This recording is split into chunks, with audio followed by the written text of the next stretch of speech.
Boa tarde, Fernanda, tudo bem? Olá, boa tarde. Tudo bem, você? Você que é moderadora? Não, eu sou uma das apresentadoras, vou apresentar um Ah, tá artigo. bom. É porque eu achei que você, moderadora, já ia conversar com ela. Não, moderadora acredito que seja o professor José Eduardo. Ah, tá.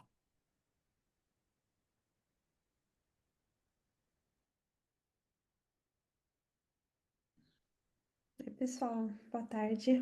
Boa tarde, mãe. Boa tarde.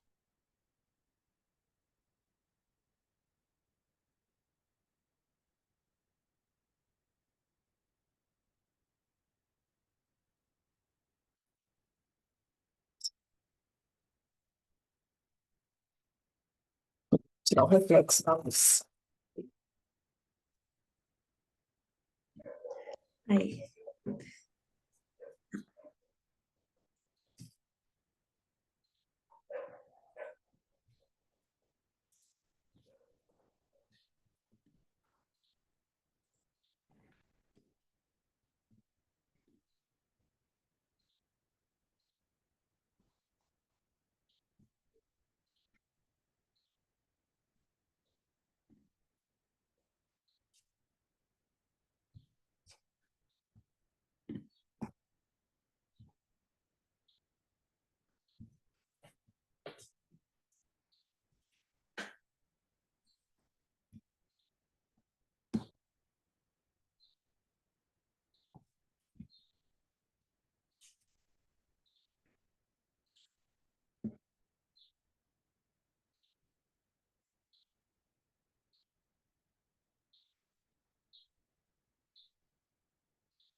prof, a gente conseguiu comentar sobre aquele ponto dos acessos? Ela mandou, né, o moderador não entrou. A Fernanda é apresentadora também. Tô esperando, Ah, não, tá bom, precisa. tá? Tá bom.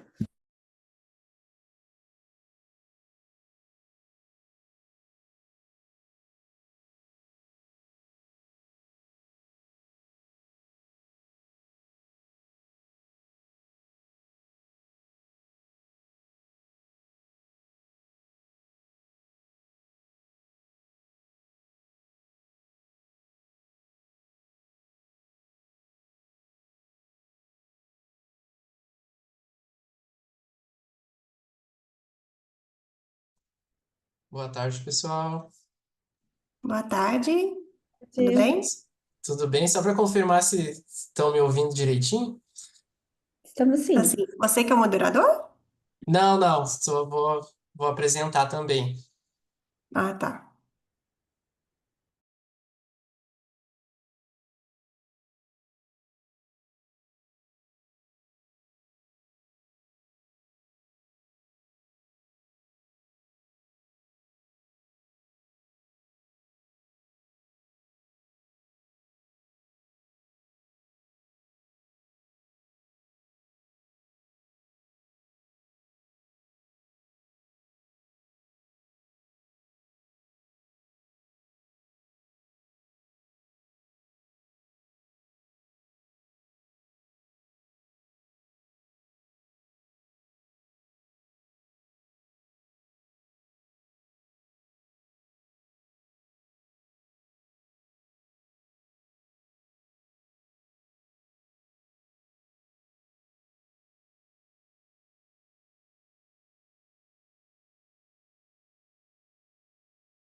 Olá, boa tarde.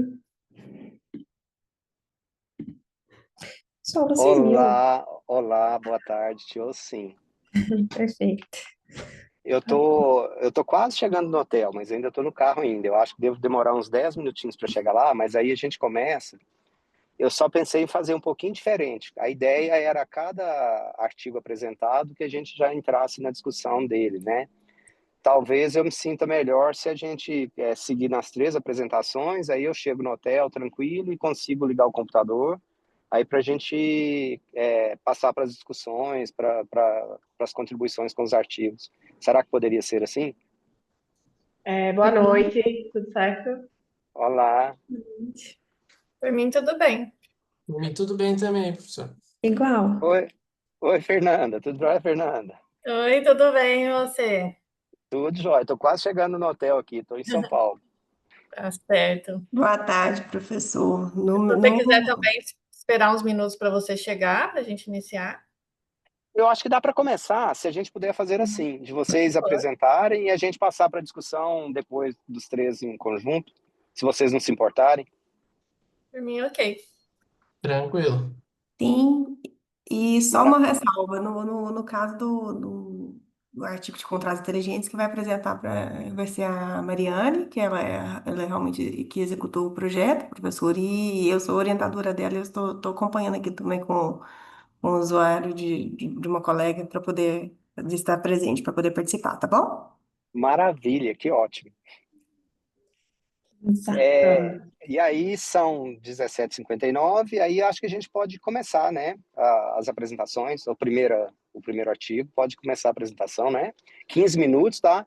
A instrução que nós temos é para ser um pouco chato, rigoroso com os 15 minutos, né? Para a gente conseguir cumprir os 15 minutos de apresentação, tá bom? A gente tem uma ordem definida dos artigos? É pela programação? Sim, sim, Pela programação, isso, né? nós temos Não é uma isso? ordem Certo. definida, é isso. Eu sou o prazer pessoal, eu sou Roberta, assessora de sessão, vou ajudar o professor José Eduardo. Como ele falou, nós teremos 15 minutos e nós temos uma ordem, dos artigos, certo? O primeiro artigo que a gente vai ter é evidenciação sobre o uso da inteligência artificial nos relatórios da administração de empresas de capital aberto. Antes da apresentação, o pessoal que vai apresentar esse artigo já está presente na sessão? Perfeito. Quem sou Eu eu? vou deixar isso. Eu vou deixar aqui no chat também para vocês, gente, a pesquisa de satisfação da sessão. É muito importante que vocês, ao final da sessão, estejam preenchendo para que a gente tenha esse feedback e possa melhorar as próximas sessões, certinho? Certinho. Obrigado, hein, Vocês São Roberta, estão de... pela força aí. Muito obrigado pela força, Roberta. Por nada. São 18 horas, então, Jéssica, pode ficar à vontade. eu sou a professora Fernanda, que vou apresentar o trabalho. Está Ok. todo mundo visualizando, né, os slides? Sim. Ok, Só então. que não está ainda em Em modo aberto o formato da apresentação, né? apresentação. Ok, isso. Pronto, agora. Perfeito, obrigada. Não tem nada. Bom, então boa tarde a todos. Eu vou apresentar o trabalho intitulado Evidenciação sobre o uso de inteligência artificial nos relatórios da administração de empresas de capital aberto. Eu sou a professora Fernanda e desenvolvi esse trabalho junto com a minha orientanda Jéssica. Bom, a inteligência artificial é uma área da ciência da computação com foco em replicar as funções cognitivas humanas, criando sistemas capazes de aprender e raciocinar como os humanos. E ela está se tornando essencial para aprimorar os negócios, atuando como uma força transformadora, né? Redefinindo a estratégia empresarial, alterando a dinâmica do mercado e as expectativas dos consumidores. Nesse contexto, o objetivo dessa pesquisa foi analisar o que as empresas de capital aberto evidenciam sobre o uso de inteligência artificial nos relatórios da administração. Essa pesquisa teve uma abordagem qualitativa. A amostra compreendeu 96 empresas do índice IBRX 100, que são as empresas que têm mais, como que fala? São mais negociadas na bolsa, e Para coletar os dados, foram baixados os relatórios da administração de cada uma dessas empresas. Para fazer a análise, então, foi realizada a busca pela palavra-chave inteligência artificial em cada um desses relatórios. Todos os trechos que continham o termo inteligência artificial foram colocados, então, em uma planilha do Excel, e esses trechos, posteriormente, foram analisados por meio da técnica de análise de conteúdo, que compreendeu as etapas de pré-análise, codificação e categorização. Bom, com relação aos resultados, primeiro a gente trouxe aqui os resultados por setor, que mostra que em alguns setores tem mais empresas que evidenciam sobre o uso de inteligência artificial do que em outros setores. Já com relação aos usos da inteligência artificial, a gente identificou que a inteligência artificial está sendo utilizada em processos operacionais, em processos de suporte e processos gerenciais. Por exemplo, né, as empresas utilizam a inteligência artificial para processos voltados ao cliente, né, para melhorar o atendimento ao cliente, melhorar a experiência do cliente, e etc. Outras empresas, como a Sabesp, Copasa, utilizam a IA para detecção de vazamentos na rede. Tem empresas como a SLC Agrícola, que utiliza para agricultura de precisão, né? Já na parte dos processos gerenciais, a IA está sendo usada para tomada de decisão, para análise de investimento, para gestão de riscos, e nos processos de suporte, principalmente para a parte de recrutamento e seleção.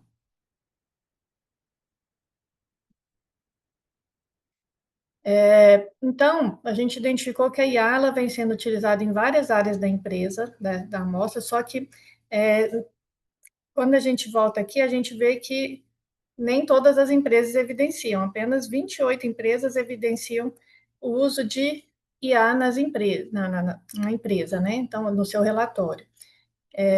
Então, mas essas empresas que evidenciam, essas 20 e poucas empresas, mostram que a IA ela está sendo usada em diversos tipos de processo, como eu mencionei, que a IA é um aspecto relevante para as empresas evidenciarem, né? Não apenas como um avanço tecnológico, mas como um fator estratégico, né? E que essa pesquisa ela corrobora e aprofunda a compreensão de que a IA não é apenas uma ferramenta operacional, mas um elemento transformador, né, nos diversos setores aí da empresa. Dentre as contribuições dessa pesquisa, ela trata-se de uma pesquisa empírica, porque a maioria das pesquisas que a gente identificou ou são revisões da literatura, ou, né, algo mais teórico, e aí essa pesquisa foi uma pesquisa empírica, então ela contribui para o avanço da literatura, porque ela oferece um panorama sobre como a IA é reportada no discurso corporativo oficial. E em termos práticos, essa pesquisa contribui tanto para as empresas quanto para os gestores a mostrar o valor da comunicação estratégica sobre o uso de IA, né?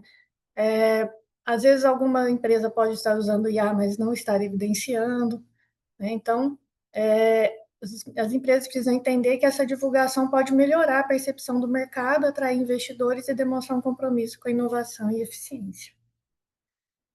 Bom, aqui tem algumas referências que eu usei nos slides e no artigo. E é isso. Obrigada. Obrigada, Fernanda. Como combinado, os comentários ficarão para o final, então, se alguém tiver algum questionamento, algum comentário, vocês podem anotar que no final a gente faz a moderação, ok? Ok. Na sequência, nós teremos o artigo 1562, questão dos contratos. Eita, Os sou eu, autores tô estão aqui. presentes? Opa, boa noite, tô aqui. Posso compartilhar? Boa noite. Pode sim. Daniele, não é? É Mariane. Vou compartilhar Mariane. aqui. Ok, Deixa eu perfeito. compartilhar aqui. Vocês estão vendo a minha apresentação aqui? Vou abrir em modo apresentação para vocês. Isso, certinho? perfeito. Todo mundo consegue enxergar? Para mim aqui tá ok. Perfeito. Então, vou dar Aham. início, pessoal. Oh, pode falar. Ah, não, agora atualizou, não, que eu tava vendo outro trabalho ainda, acho que tudo. Perfeito. Pessoal, boa noite, então. Meu nome é Mariane Carvalho, eu sou ex-aluna do MBA de Engenharia de Software da Exalc, da USP Exalc, né? E hoje eu vou apresentar para vocês o artigo aí de contratos inteligentes em Solidity, um estudo sobre boas práticas de desenvolvimento. Né? Esse projeto ele foi aí orientado pela Daniele, né? E revisado aí pelos nossos pares, Juliana e Jairo. Tá? Então, para iniciar, o que contém também na introdução e no contexto, né? É importante falar um pouco sobre os pontos importantes dessa pesquisa, né? São pontos chaves, né? Que o primeiro seria, então, o blockchain, né? O blockchain é uma tecnologia, né, emergente, que vai ser mencionada durante todo o artigo, e ela permite, então, que seja criada essa rede, né, de funcionamento entre participantes, né, que compartilham a mesma informação. Então, tudo que acontece nessa rede, ela acontece de forma distribuída, então todos os participantes têm acesso a essas informações, né? E mesmo seguindo nessa linha, ela segue também o conceito de descentralização, né? Que isso significa na tecnologia, diferente da engenharia tradicional, que não existe intermediários durante essas transações dentro dessa tecnologia, tá? Então, dentro dessa tecnologia blockchain, temos o Ethereum, que é uma ferramenta que é utilizada para usar a tecnologia blockchain. Ela é uma das principais que são utilizadas para criar os contratos inteligentes, que é o assunto principal desse artigo. Tá? Os contratos inteligentes, eles são programas que executam automaticamente nessa rede, né? Basicamente. Executando regras de negócio de uma empresa ou de várias empresas, tá bom? E o assunto importante aqui é a segurança, que vai ser explorado, né, durante esse artigo, que é essencial para garantir, então, a confiabilidade dessas aplicações. Né? Essa pesquisa ela teve a motivação pensando principalmente na descentralização, que, embora seja muito boa para esse contexto, ela traz grandes vantagens, ela também introduz novos riscos, né, de segurança a esses códigos. Então, a confiabilidade dos contratos, eles estão diretamente ligados à segurança do código. Então, um código mal escrito, mal implementado, ele pode causar perdas irreversíveis, principalmente por se tratar do mundo aí financeiro, da indústria financeira, as soluções de blockchain.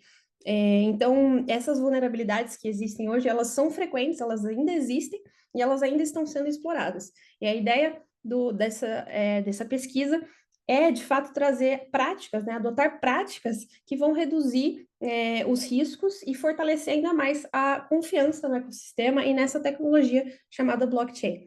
Tá? Então, como objetivos principais aqui, investigar essas boas práticas do desenvolvimento seguro, principalmente na linguagem de Solidity, que é o ponto principal aqui. E, em seguida, né, em objetivos específicos, identificar as práticas seguras, né, analisar contratos bem-sucedidos, assim como também contratos vulneráveis, e consolidar essas práticas que vão mitigar essas vulnerabilidades. A metodologia aqui que foi utilizada foi, então, eu vou trazer uma imagem em seguida, ela foi dividida em algumas etapas, né? É um fluxo, essa imagem que vocês estão vendo é um fluxo metodológico, então, basicamente iniciou o levantamento dos artigos, da documentação, para fazer a contextualização, em seguida, identificar quais são as principais vulnerabilidades, fazer análise de relatórios, selecionar os casos de estudos que vão auxiliar a fazer essas análises, de código, de relatórios, de relatórios de scan, que vai ser utilizada aqui, uma ferramenta também para analisar essas vulnerabilidades, e no final, de fato, consolidar quais são essas boas práticas, tá? E resultados finais. Em resultado a todas as etapas da metodologia, duas vulnerabilidades que foram identificadas aqui com maior frequência nos relatórios de auditoria é a vulnerabilidade de reentrância e a vulnerabilidade de controle de acesso. Basicamente, a vulnerabilidade de reentrância, ela remete à possível implementação de um contrato comprometido, em que ele pode ser executado várias vezes antes de terminar a execução da primeira etapa. Então, isso seria um cenário como uma pessoa realizasse saques várias vezes do seu saldo, sem que o saldo atual seja atualizado. Então, ele pode ficar descontando aquele valor o tempo todo. Então, isso é a reentrância. O controle de acesso basicamente é o limite de acesso, né, restrição de acesso a funções sensíveis. Então, isso também é uma vulnerabilidade muito explorada aqui, que foi identificado com o artigo, tá? Os casos de estudos que foram contemplados nesse trabalho são esses que estão na tela agora, Uniswap, Seaport, são aplicações descentralizadas que utilizam a tecnologia blockchain, hoje, em produção, empresas que utilizam essa tecnologia que está em andamento, projetos em andamento, e que utilizam aqui, que foram utilizados também na pesquisa como características que ajudaram a identificar aí as práticas, ajudaram a identificar quais são essas vulnerabilidades também. Então, é só algumas das características que foram destacadas aqui. Então, entrando já em resultados e discussão, os contratos com permissões administrativas, então, cenários em que esses acessos eram, por muitas vezes, limitados a poucos usuários, né? Tinham acessos administrativos de forma sem um controle específico ou uma segmentação. Esse cenário demonstrou muitos riscos de segurança. Já em contrapartida, a separação, então, entre responsabilidades trouxe um aumento, né, de segurança e uma maior clareza do código, uma facilidade de entender o código, além de deixar ele seguro também. E, em seguida, o terceiro item fala sobre os padrões, né, de código, que, de fato, é o objetivo da pesquisa, trazer as práticas, certo? Então, aqui, alguns dos padrões é o CEI, o MUTEX, que são padrões de implementação de código, tá? Que reduziu essas vulnerabilidades identificadas no início, tá bom? A ferramenta Slither, que eu comentei, acho que eu comentei um pouquinho antes, é uma ferramenta que realiza scans nos códigos para validar se existe vulnerabilidade. Então, ela validou essas boas práticas, ela trouxe boas implementações e bons resultados aqui para a pesquisa.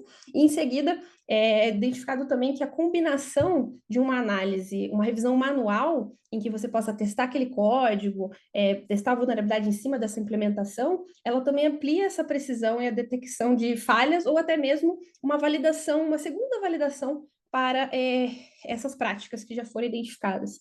E, por último, claro, a qualidade da documentação e a transparência dos projetos, né? Então, os relatórios precisavam estar aqui para a consistência, né, desses resultados, então, tem essa dependência desses dados para dar seguimento com essa metodologia.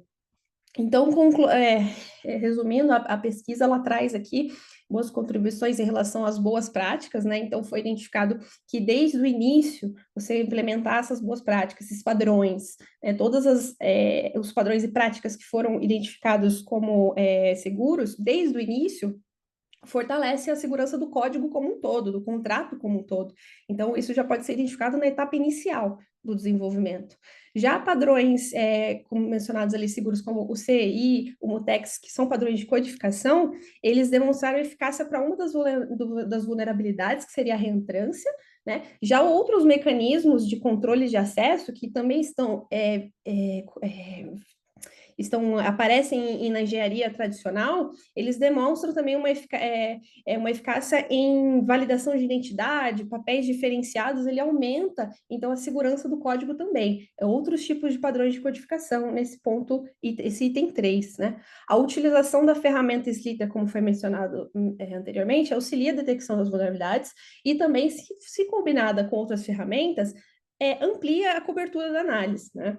Então, essas revisões manuais que também foram sugeridas também vão melhorar essa análise e a cobertura dela. E, para finalizar, a atualização contínua. A vulnerabilidade ela acontece o tempo todo, então, na pesquisa ela foi identificada em 2025 e 2026 podem existir novas, então a atualização contínua é muito importante para esse processo, para manter a evolução constante de segurança dentro do Ethereum, e mesmo aplicando práticas já conhecidas ou exploradas aqui na metodologia. Então, aqui eu trouxe algumas das referências bibliográficas que foram usadas muitas outras, mas essas foram aqui as importantes também. E com isso eu finalizo, então, a apresentação aqui sobre os contratos inteligentes e a descoberta da pesquisa. Eu agradeço a todos a atenção. Obrigada.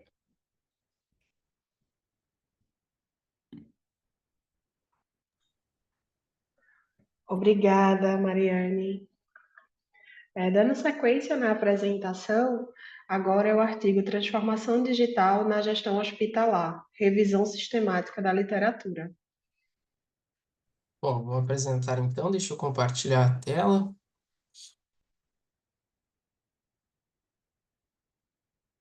Só um minuto.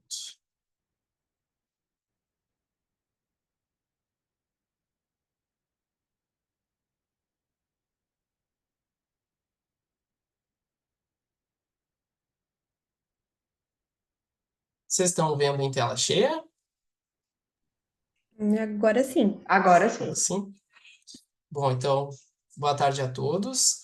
Me chamo Luciano, sou mestrando em administração no programa de pós-graduação em administração da URGS, na linha de gestão de pessoas e relações de trabalho. Hoje eu apresento, então, o trabalho intitulado Transformação Digital na Gestão Hospitalar, revisão sistemática da literatura, que foi desenvolvido em parceria com o meu co-orientador de mestrado, o professor Daniel Abes, atualmente como professor do Instituto de Psicologia da USP. Bom, então, esse trabalho, ele teve como objetivo principal, a partir de uma revisão sistemática da literatura, investigar como a transformação digital tem sido abordada no contexto da gestão hospitalar, tentando olhar, então, para as principais aplicações das tecnologias digitais nos processos de gestão hospitalar, para a disponibilidade e apropriação dessas tecnologias em organizações hospitalares, tanto públicas quanto privadas, e também para os processos de desenvolvimento de pessoas relacionados à incorporação de novas tecnologias nessas organizações. Então, esse objetivo, o interesse por essa temática, ele se dá num contexto de mudanças significativas na forma como os serviços de saúde são geridos, consumidos e ofertados à população.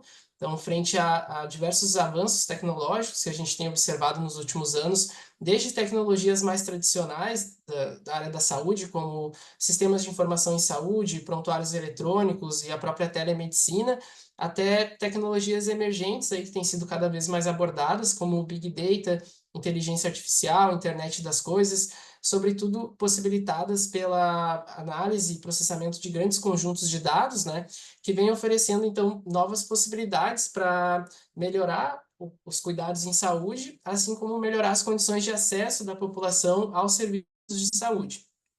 E essa gama de aplicações, ela se insere no contexto do que tem se chamado de saúde digital, que é um termo que engloba e atualiza uma série de iniciativas e aplicações das tecnologias digitais na saúde e que tem sido aí bastante abordado tanto na literatura acadêmica quanto em documentos oficiais de órgãos como a Organização Mundial da Saúde, o Ministério da Saúde aqui no contexto brasileiro, que trazem aí estratégias de saúde digital, considerando a saúde digital, a aplicação das tecnologias como essencial para garantir a sustentabilidade e a melhoria da saúde no nível global. E a gente traz, então, esse foco no contexto hospitalar, considerando o papel importante que os hospitais ocupam na rede de atenção à saúde, sobretudo os hospitais de grande porte, que contam com processos assistenciais e administrativos complexos, né, e muitas vezes vinculados a atividades de ensino e pesquisa, e que trazem, então, aí, são responsáveis em grande parte pela aplicação e desenvolvimento de tecnologias avançadas nesse contexto.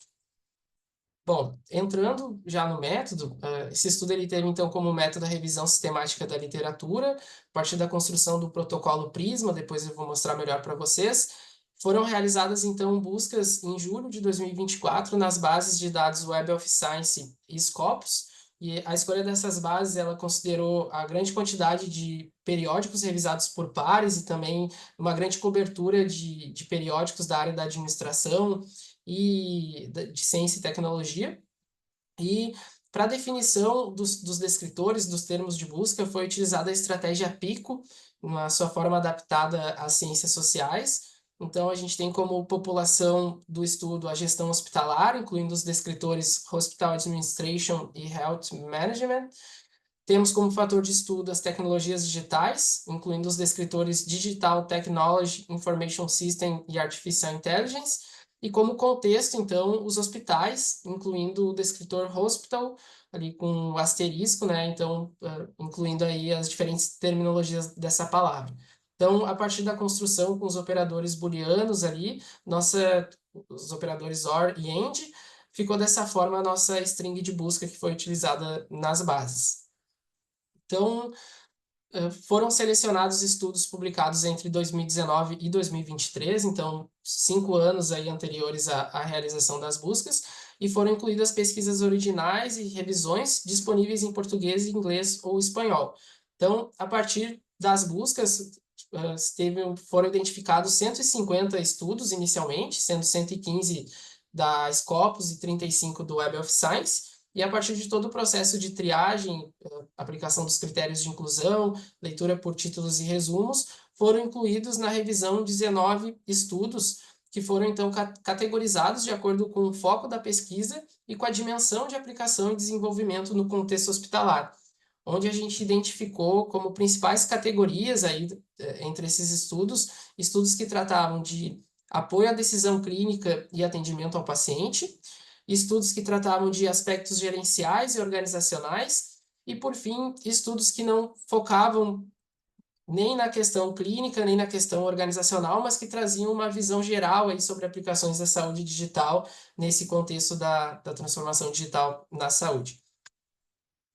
Bom, entrando aqui nos resultados, entre os 19 estudos incluídos, 3 foram de origem da China, 2 da Itália e 4 estudos entre diferentes países, e o restante dos estudos foi distribuído igualmente entre os países da Argélia, Índia, Catar, Romênia, Espanha, Japão, Austrália e Coreia do Sul. Então, demonstrando aí um foco geográfico disperso, né, entre esses estudos incluídos.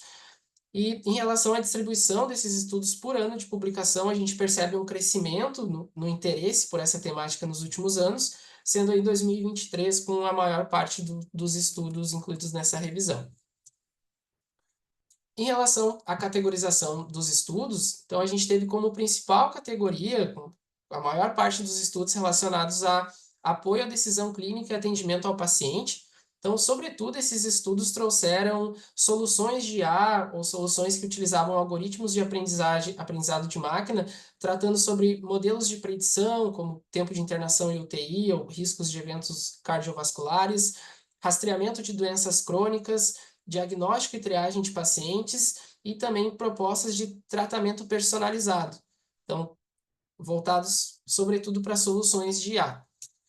Como uma segunda categoria principal, a gente identificou estudos que tratavam mais especificamente de aspectos gerenciais e organizacionais nesse contexto da transformação digital na saúde, trazendo, então, estudos sobre aplicações de tecnologias no contexto da pandemia de Covid-19, tratando também sobre aspectos éticos e legais do uso de IA nesse contexto, sobre a utilização e apropriação por profissionais da saúde desses processos, mudanças nos processos de trabalho, e também estudos com enfoque mais em atividades de gestão hospitalar de apoio administrativo. E, por fim, a última categoria identificada, que traz essa visão geral sobre aplicações da saúde digital, a gente teve, então, estudos que traziam uma visão mais geral de tecnologias emergentes em saúde, tratando do contexto da transformação digital na sua relação com o campo da saúde. Então, a partir dessa categorização feita nessa revisão, a gente percebe um maior interesse de pesquisa em aplicações das tecnologias digitais para suporte à decisão clínica e atendimento ao paciente, com um foco disperso entre diferentes processos assistenciais e diferentes especialidades médicas também. E esses resultados eles foram semelhantes a resultados encontrados em outras revisões relativamente recentes que tratavam de temas semelhantes, mais focadas na IA também. E, então, a maioria dos estudos, né, 17 dos 19 estudos incluídos, se concentrou em abordagens que utilizavam algoritmos de aprendizado de máquina, análise de Big Data e IA para suporte à gestão hospitalar e decisão clínica.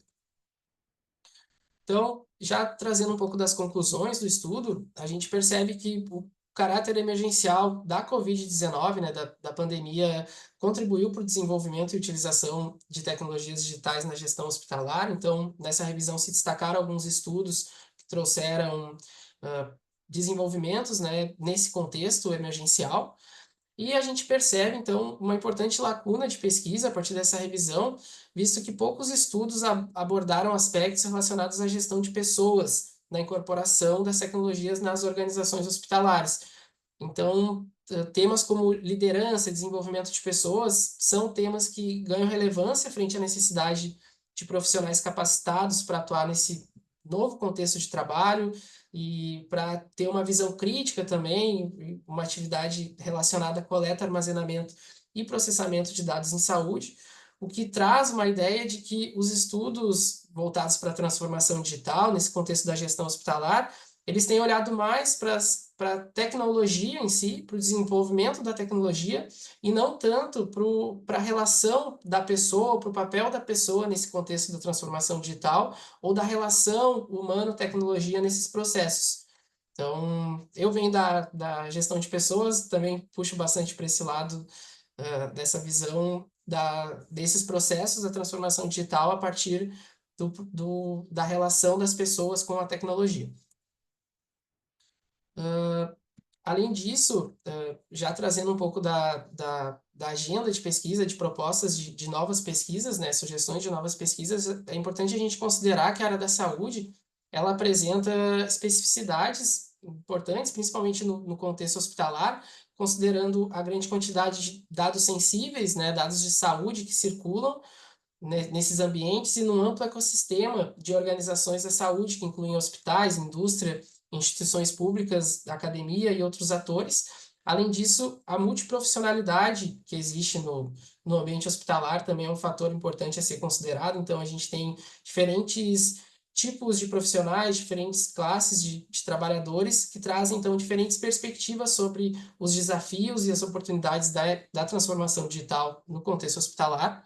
Então, isso aponta para a necessidade de estudos interdisciplinares que possibilitem aí diferentes perspectivas sobre a implementação de novas tecnologias na saúde.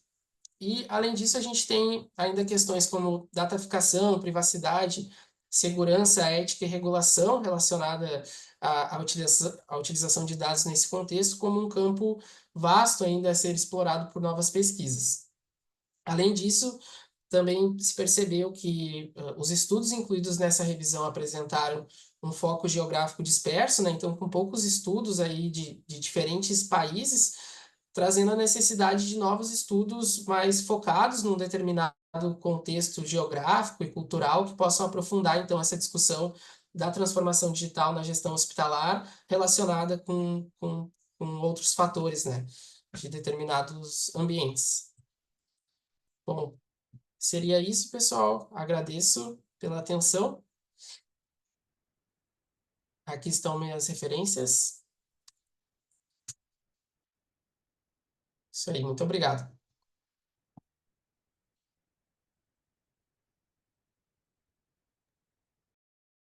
Obrigada, Luciano. Vou passar agora a palavra para o professor José Eduardo.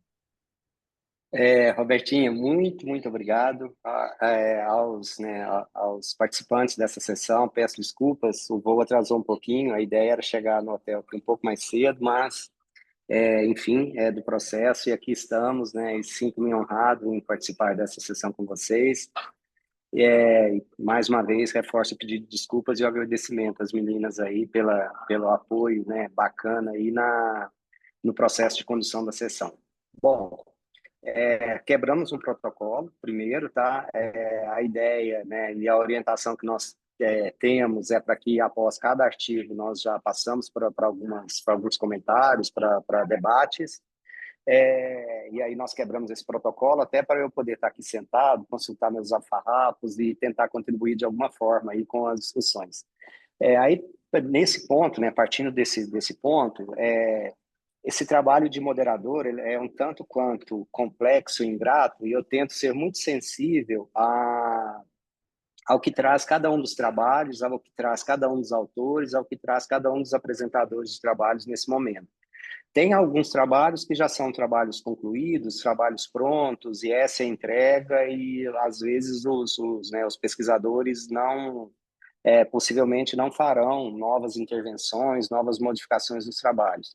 Tem trabalhos que são recortes dentro de uma pesquisa maior que está sendo desenvolvida, então conseguem extrair, né, situações interessantes e trazem para apresentar nesse contexto.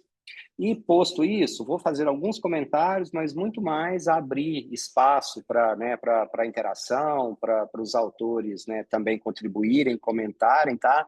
Então, é bem essa ideia. Para quem, se porventura for continuar, for evoluindo, a gente tenta trazer algumas sugestões, algumas ideias. Me incomoda ser crítico dos trabalhos, porque eu acho uma falta de respeito com os autores, da gente apontar o dedo e tá, e falar, tá? Mas quando é um ambiente profícuo, um ambiente agradável, que a gente, né, é, tem uma visão neutra às vezes, uma visão neutra da pesquisa, então a gente tenta trazer alguns comentários, algumas discussões, e é essa a proposta, é esse o cenário, tá?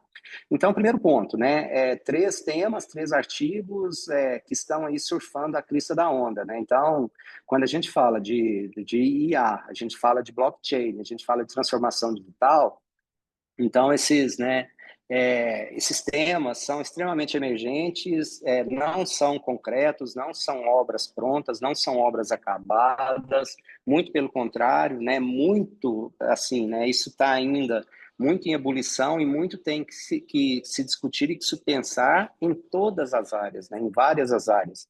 E como, né, que isso é tratado, que isso é visto, tá? Então, os 3 artigos, né, se entrelaçam, se interrelacionam, principalmente nesse sentido. Aí, se a gente pensar, né, na evidência sobre o uso da inteligência artificial nos relatórios de administração de empresas de capital aberto, né, então, de novo, a inteligência artificial, né, ela está permeando as nossas vidas de forma muito acelerada, de forma muito intensa nos últimos 3, 4 anos, e muito se comenta, né, ou é uma reflexão que eu faço sempre, que a IA hoje, a base da IA é o conhecimento humano, hoje.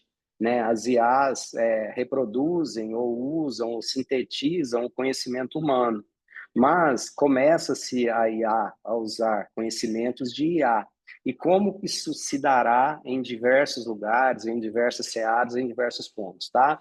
Mas o primeiro trabalho, né, dessa evidência, né, então foco na divulgação da IA, isso é muito bacana, é importante, né, nesse contexto de relatórios administrativos, porque pode trazer transparência, pode trazer melhoria nas relações com os investidores, pode trazer aspecto de governança corporativa, né? Então, são questões muito, muito interessantes, traz exemplos práticos também esse trabalho aí, né? E destaca também os benefícios da IA para automação, geração de ideias e engajamento. Então, são questões muito relevantes nesse trabalho. E como, na minha modesta leitura, né, no meu modesto aí, ponto de vista de possibilidades de evolução, né, então, em aprofundamentos, em outros estudos, a gente poderia pensar em estudos comparativos entre diferentes setores, né, para ver. A Fernanda até comentou isso, que em alguns setores está mais presente, outros não, mas de fato, né, como que essas variações nas práticas de divulgação, os motivos subjacentes poderia ser analisado.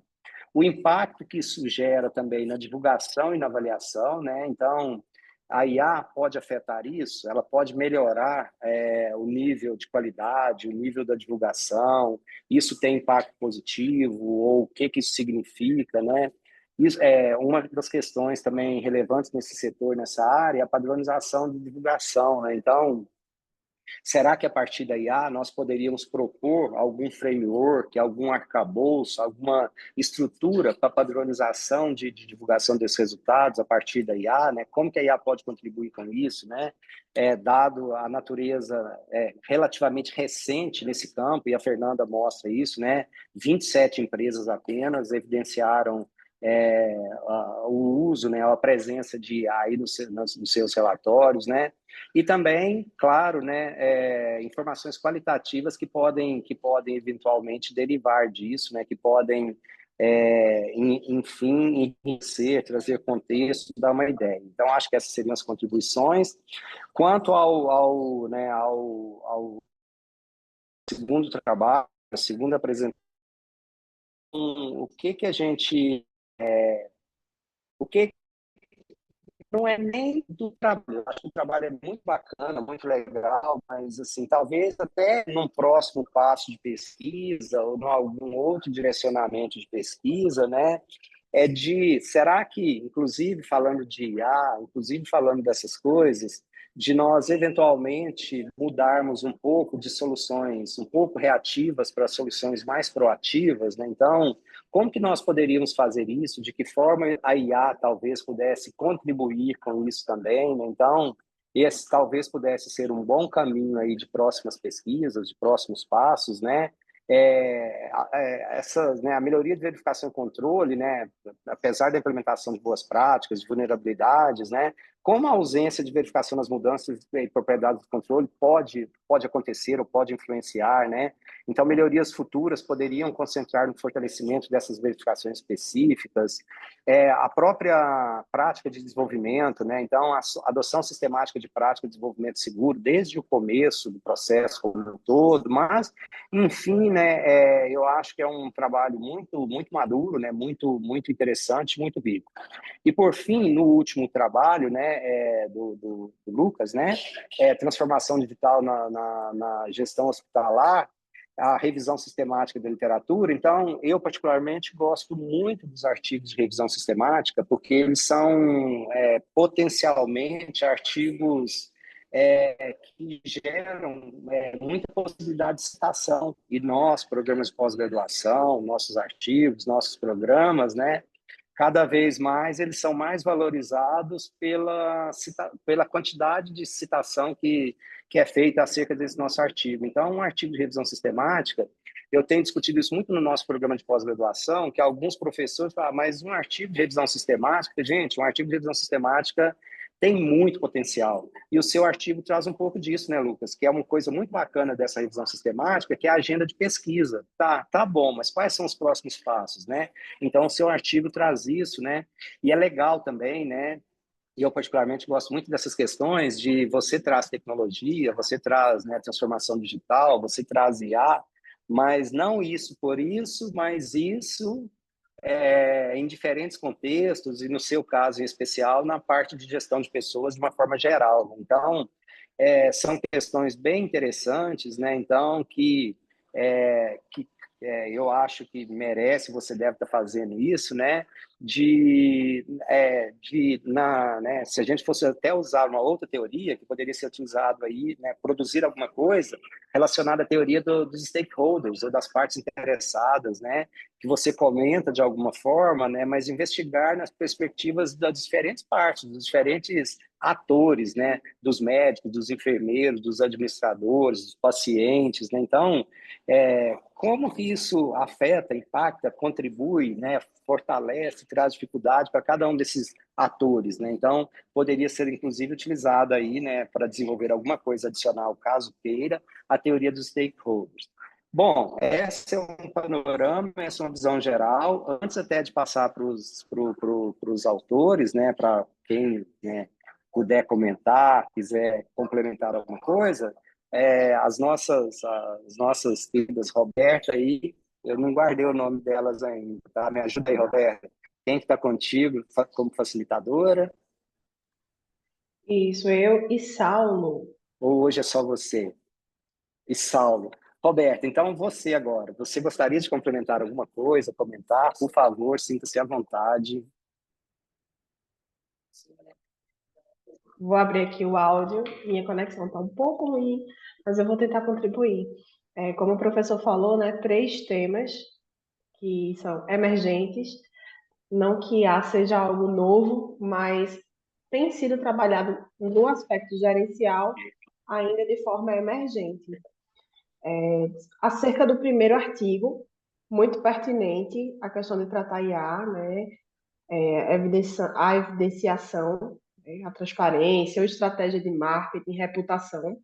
Alguns comentários vocês escolheram bem, ao meu ver, a questão da técnica da análise de conteúdo, mas poderia trabalhar um pouquinho melhor as categorias de análise, porque quando a gente fala de análise de conteúdo, a gente quer justamente saber como foi que emergiram essas categorias, como é que isso está tratado na literatura. Então, uma pergunta que eu deixo assim nesse trabalho é como essas categorias elas evoluíram nesses relatórios que vocês analisaram. Há um risco de greenwashing tecnológico. As empresas, de repente, exageraram em alguns usos de IA, distorceram esse uso, porque é algo que está sendo bastante também atrelado, né, à temática de vocês. Com relação ao segundo trabalho, deixa eu só marcar aqui. Com relação, esse foi o 411, o 462. Vocês analisaram como as empresas de capital aberto evidenciam esse uso de IA. E o que é que eu posso comentar acerca do trabalho de vocês? Parabéns também, mas alguns dos aspectos metodológicos. Essa ocorrência literal da IA, vocês podem trabalhar outros termos que podem vir também no tema de vocês? E como essa pesquisa ela pode ampliar o escopo dessa adoção tecnológica ou, de repente, conversar um pouco com governança? É mais para que vocês possam realmente pensar. E, por fim, né, a RSL, parabéns, Luciano. Teria outras bases de busca que você gostaria também de utilizar para fazer essa comparação? Né? Outras bases de busca, como por exemplo a Springer Link, a CM, 3E, para confrontar esses teus achados. Acho que também seria uma coisa que você poderia pensar mais para frente. Mas são mais esses comentários e parabenizar vocês.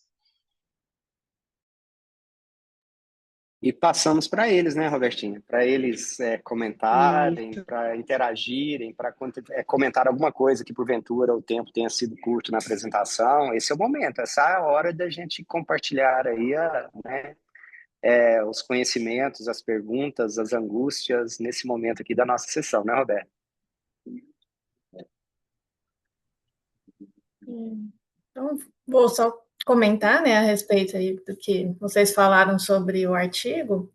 Quero agradecer os comentários, as sugestões, né? Você, José Eduardo, sempre com sugestões ótimas aí, né, para a evolução do trabalho. E tem a pergunta da Roberta, né, que ela falou sobre a questão da análise de conteúdo, realmente poderia estar mais detalhada aí no artigo, né, essa parte da metodologia, mas basicamente os trechos, né, que remetiam à análise artificial, eles foram codificados de acordo com o tipo de aplicação. Tá, é atendimento ao cliente, é melhorar a experiência do cliente. Então, cada uso foi codificado e depois categorizado de acordo com o tipo de processo. Então, essas três categorias resultantes, né? Processos operacionais, de suporte e de decisão. Então, foi isso que foi feito. A gente esperava, eu esperava, né, quando comecei essa pesquisa, que fosse ter mais empresas evidenciando sobre o uso de IA. 20 e poucas empresas em 96 me surpreendeu.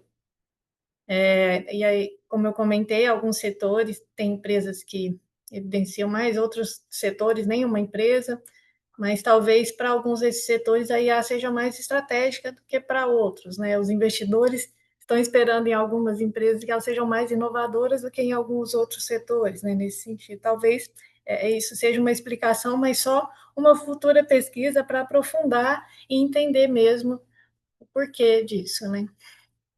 É isso que eu gostaria de comentar e gostaria de parabenizar os outros dois que apresentaram, né, os autores dos outros dois trabalhos. Achei muito interessante. O tema aí de blockchain, como falaram, né, muito atual, e o uso de tecnologias na saúde, enquanto ele estava apresentando, falou ali da Covid, realmente deu um impulsionamento, né? Eu mesma fiquei pensando assim, nas vezes que eu usei a telemedicina depois da Covid. Hoje eu acho ótimo, muito prático. Então, eu acho que é um tema assim também bem emergente para pesquisas. É isso. Muito obrigado, Fernanda. Beleza, vou puxar aqui então, pessoal. Eu, como próxima. Primeiro, né, agradecendo então a todos aí as recomendações, as dicas, inclusive os outros participantes que estão aqui, que me deram ideias, eu olhando a apresentação de vocês, então agradeço, eu me encaixo ali na categoria dos que vão ainda trabalhar até um pouco mais, então eu estou usando esse momento para melhorar aqui também a minha parte, né? Então, muito obrigado, pessoal, que contribuiu já desde já.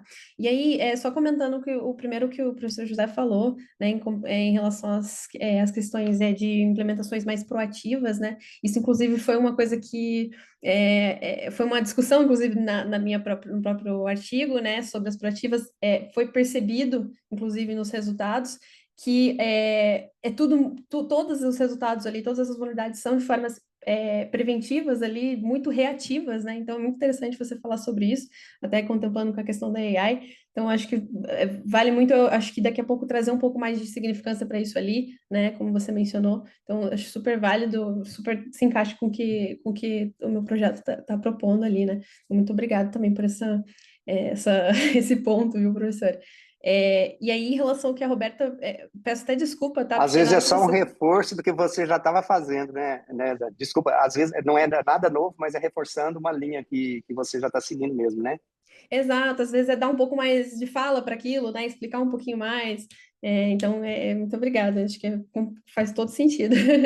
E aí, acho que a Roberta, eu até peço desculpa, porque eu teve umas falhas de conexão aqui, então eu não entendi parte do que você mencionou, tá? Eu só peguei o finalzinho em relação a utilizar a metodologia em outros cenários, né?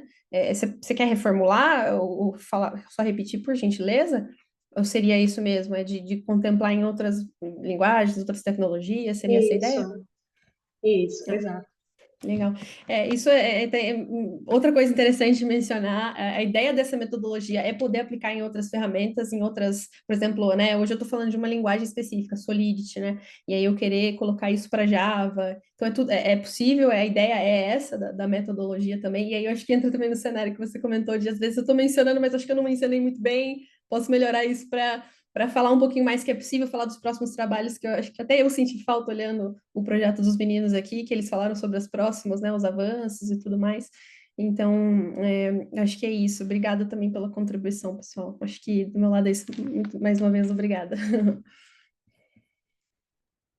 Bom, pegando o gancho aqui também, primeiramente parabenizar, né, as colegas, aí a Fernanda, Daniela, acho que, como o professor José Eduardo trouxe, né, são temas que são distintos, mas que se entrelaçam aí, né, nessas tecnologias emergentes, então, muito interessante como isso acaba se conectando, né, de diferentes perspectivas. Achei muito interessante, assim, os dois trabalhos que a Fernanda traz, assim, para além da aplicação, do uso de IA pelas empresas, né, a importância desse valor da comunicação estratégica, né, de como essas empresas comunicam isso e como que isso influencia a percepção do mercado sobre a utilização da IA, a aplicação da IA. Então, trazendo essa ideia assim de que vai muito além da tecnologia, da aplicação da tecnologia em si, mas que existem diversos fatores aí envolvendo essa comunicação estratégica e também principalmente as pessoas envolvidas nesses processos, né? Como isso é abordado e como isso é, principalmente nesse contexto aqui, comunicado, né? Então, parabéns, Fernanda, pelo trabalho, outros autores também. E em relação ao trabalho que a Daniele traz, assim, achei muito interessante, eu me interesso bastante por essa discussão do blockchain. Eu sei que o blockchain, assim, não tenho um conhecimento tão amplo sobre blockchain, mas sei que se popularizou muito a partir das criptomoedas, né? Mas que é uma tecnologia que é utilizada já há muitos anos para diversas soluções, assim, que trazem toda essa questão da criptografia, da descentralização, né? E eu fiquei me questionando, assim, como existem essas principais falhas, né, que são a reentrância em controle de acesso nos processos de blockchain, e como a Daniele traz assim, diversas ferramentas que já existem para evitar esses erros, para ter aí melhores práticas, né, boas práticas no desenvolvimento desses projetos. e fiquei pensando assim, quais são os principais desafios do porquê que ainda assim essas soluções elas são muito reativas, né, e não preventivas ou proativas, como o professor traz. Então, a gente vê que já existem diversas soluções que talvez às vezes não sejam tão inacessíveis, mas que acaba que elas vão sendo aplicadas, sendo revistas quando ocorre uma falha e às vezes pode dar um grande problema aí a partir disso, ser pensado soluções, né? Então, essas questões assim para a gente pensar. E agradeço, professor José, Roberta, pelas contribuições. Em relação à escolha das bases, eu acho que sim, Roberta, tem diversas possibilidades, assim, foram duas bases ali que, enfim, Scopus e Web of Science, que trazem muitos periódicos, né, dessa área que eu estava buscando, mas que é importante, sim, trazer outras bases e também como é um tema que está assim em ebulição, né? Eu fiz essa busca em 2024. Se eu refizesse essa mesma busca hoje, tenho certeza que já teriam muito mais resultados. Então, eu acho que esses estudos de RSL, como o professor traz, de revisão sistemática, eles são importantes que sejam continuamente desenvolvidos e para além de escolher outras bases, eu entendo que também seria importante pensar em outros descritores, né, outros termos de busca e talvez refinar melhor esses termos de busca seria uma excelente oportunidade, até pegando esse gancho da teoria dos stakeholders, né, olhar talvez de forma mais específica para algum stakeholder, né, para alguma parte desse processo, com descritores mais específicos para conseguir então aprofundar melhor, né, essa produção acadêmica no contexto da transformação digital, da gestão hospitalar e ressaltando também que esse estudo, essa revisão eu fiz desenvolvi no âmbito de uma disciplina do mestrado, no início, ali no primeiro, segundo semestre do mestrado, e que a partir da identificação dessa lacuna em relação à liderança e desenvolvimento de pessoas, eu acabei seguindo na minha pesquisa de mestrado mais para o caminho da liderança. Então, olhando essa relação da liderança com a transformação digital na gestão hospitalar. Então, realmente, assim, foi uma RSL muito de aproximação do tema, né? Eu acho que a RSL serve muito para isso também, mas que a partir disso é importante a gente pegar essas lacunas, essa agenda de pesquisa e conseguir dar um direcionamento, um aprofundamento melhor aí, que é um tema que tem muito pano para manga aí para a gente pesquisar, né? Mas seria isso, pessoal. Obrigado pelas contribuições. Perfeito, Luciano. É muito isso que eu falo, né, no SEMEAD especificamente. Eu sou líder do tema, tá, de adoções de TICs e impactos organizacionais dentro da linha, né, da área de tecnologia da informação.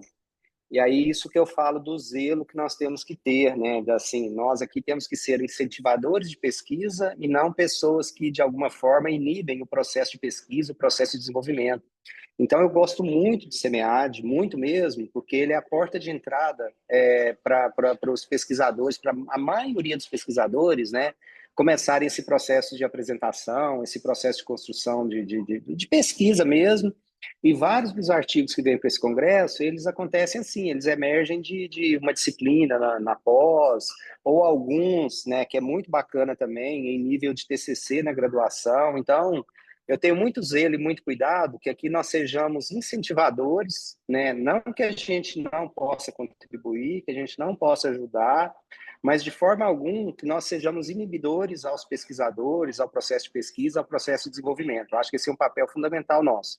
E posto isso, como líder de tema, né, eu gostaria de destacar que nós tivemos muitos trabalhos submetidos, foram, né, quase 20 trabalhos, né, esse número cresceu significativamente em relação ao último ano, e nós tivemos trabalhos com muita qualidade, né, trabalhos muito bem escritos, trabalhos muito bem construídos, em que pese um período de intenso uso de IA, é muito legal ver que esses trabalhos nossos que foram produzidos, né, com certeza tem o uso de IA, mas eles não perderam a personificação, eles não perderam a identidade humana, eles não perderam a cara, porque eles estão focados muito nos resultados que trazem, e esses resultados, ainda, né, ainda bem, né, que é conhecimento humano, é o trabalho de vocês, é a produção de vocês, é a geração de vocês, e quando a gente vem para um momento desse, né, que a gente fica muito feliz também, né, que a gente vê vocês defendendo ideias humanas, embora tenhamos utilizado IA, né, vocês aqui trazem muito bem para a gente, né, os resultados, o que estão motivando vocês,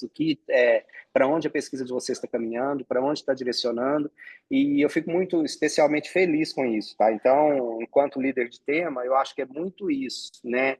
Eu vim agora no voo com outro professor amigo que também é líder de tema na mesma área. E nós comentávamos assim, né? Eu comentava com ele, né? Por que a gente é líder de tema, né, cara? A gente só trabalha, estamos aqui correndo, tem que chegar no hotel, vou perder o começo. Aí eu tive que ler, né? Porque a gente manda os trabalhos para avaliadores, né? Então, alguns fazem isso com maestria, alguns ajudam, alguns realmente fazem, mas tem alguns que sequer dão notícia. E no último dia venceu o prazo e pelo menos uns 3 ou 4 avaliadores não avaliaram os trabalhos. Então, quem que avalia o trabalho? O líder, né? Pois tem discrepância de avaliação, quem que avalia o trabalho? O líder. Mas aí, quando a gente, né, quando eu, né, Zé Eduardo, eu me deparo com uma sessão desta, né, com os trabalhos, com a motivação de vocês, aí eu tenho certeza que vale a pena a gente ser líder, vale a pena a gente, de alguma forma, contribuir com o desenvolvimento da pesquisa, com o desenvolvimento do pesquisador, né, de discutir e de trazer ideias, né, então isso é muito bacana. Agradeço vocês por terem escolhido né, o tema, né, por ter escolhido esse tema, por ter escolhido a área de tecnologia da informação, por terem escolhido esse tema, por submeter os trabalhos e por aqui estar compartilhando com a gente, né, permitindo a gente discutir e caminhar pesquisa nessa área e nesse tema, tá? Então aí, né, eu deixo de novo o espaço aberto para caso queiram fazer mais algum comentário, incluindo você, Roberta. Eu gostaria de fazer um comentário. Porque eu vi um Por comentário aqui da favor. Yara no chat, não sei se você chegou a ver. Ela colocou aqui, falando por experiência Não, eu própria, estou, na já que a verdade, empresa. acessando de celular. Sim. Por Ela favor. colocou, olha, falando por experiência própria, já que a empresa que trabalho foi citada, a Sabesp, usamos, né, no caso a IA, em vários processos aqui, mas não estão evidenciados nos relatórios. Bom, na verdade, a Sabesp até foi uma das empresas que evidenciou o uso, mas o que eu fico pensando é isso, que talvez algumas empresas estão usando, mas não estão fazendo essa comunicação, né, sobre o uso de IA, não estão divulgando esse uso nos relatórios, o que seria bom, né, para os investidores e tal. Então, talvez seja isso mesmo. Algumas empresas usam, mas não divulgam. Obrigado, Fernanda, É por ler o isso. chat aí, por comentar e por contribuir com comentário em cima do chat. Mais algum comentário?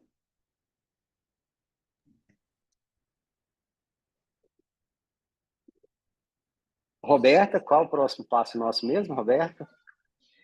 O próximo passo é reforçar, né? Agradecer a vocês mais uma vez. Muito obrigada por terem escolhido essa área de conhecimento e reforçar que vocês preencham, por gentileza, a pesquisa que eu coloquei lá no chat, certo?